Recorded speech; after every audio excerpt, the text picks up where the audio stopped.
కాబట్టి నేను చెప్పేది ఏంటంటే నేను ఒకటే కోరుకుంటున్నా, ఏదో రాష్ట్రపతి పరిపాలన కావాలా, నేను ఢిల్లీలోకి ఇచ్చి మాట్లాడతాను, నేను ఒకటే మాట్లాడుతూ ఉండా. ఎవరైనా చచ్చిపోతే బెంగళూరు ప్యాలెస్లో కూర్చొని మందు హక్కుంటా, బెంగళూరు ప్యాలెస్లో కూర్చొని మంచి ఓటకా వేసుకుంటా తాగతా, ఎవరైతే చచ్చిపోతే చెప్పండి శవం శవం అని పెడితే చెప్పండి, కార్లు వేసుకొని వచ్చేస్తా, అక్కడ మాట్లాడేస్తా అంటున్నాడు జగన్మోహన్ రెడ్డి. నీకు దమ్ముంటే నువ్వు నిజంగా వైఎస్ఆర్సీపీ అధ్యక్షుడు అయితే, నువ్వు నిజంగా మనిషివి అయితే, నీకు దమ్ముంటే అసెంబ్లీకి వచ్చి మాట్లాడు.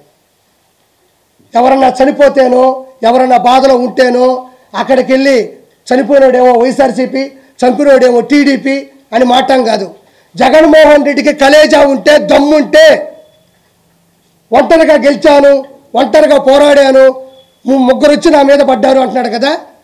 నీకు దమ్ముంటే అసెంబ్లీకి వచ్చి మాట్లాడు. నీ దమ్మేంటో నీ ధైర్యం ఏంటో అసెంబ్లీలో తేలిపోతుంది.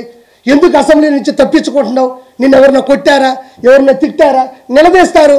ఆ రోజు చంద్రబాబు నాయుడు గారి సత్యమణి భువనేశ్వర్ గారిని పట్టుకొని మీ వంశీ మాట్లాడుతూ ఉంటే చక్కగా నవ్వుకోలేదా? జగన్మోహన్ రెడ్డి భువనేశ్వర్ గారిని పట్టుకొని నిండు సభలో అసెంబ్లీ సాక్షిగా వల్లభనేని వంశీ ఒక అతి పెద్ద తప్పుడు మాట మాట్లాడినప్పుడు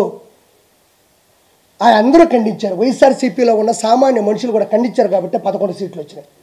నువ్వు ఈరోజు దేనికి భయపడుతున్నావు? వాళ్ళు నీలాగా మీ ఇంట్లో ఆడవాళ్ళని అనరు. 100% మాటిస్తున్నా జగన్మోహన్ రెడ్డి, మీ ఇంట్లో ఉండే ఆడవాళ్ళు కానీ, మీ ఇంట్లో ఉండే పెద్ద మనుషులు కానీ, ఈ కూటమి సభ్యులు ప్రముఖంగా చంద్రబాబు నాయుడు గారు కానీ, మంగళగిరి ఎమ్మెల్యే అయినటువంటి ఐటీ మంత్రి అయినటువంటి ఎవరైతే ఉన్నారో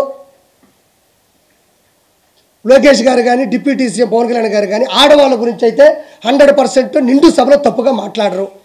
వాళ్ళు 100% నువ్వు అన్నా కూడా తిరిగి మాట. ఇంకెందుకు భయపడుతున్నావు?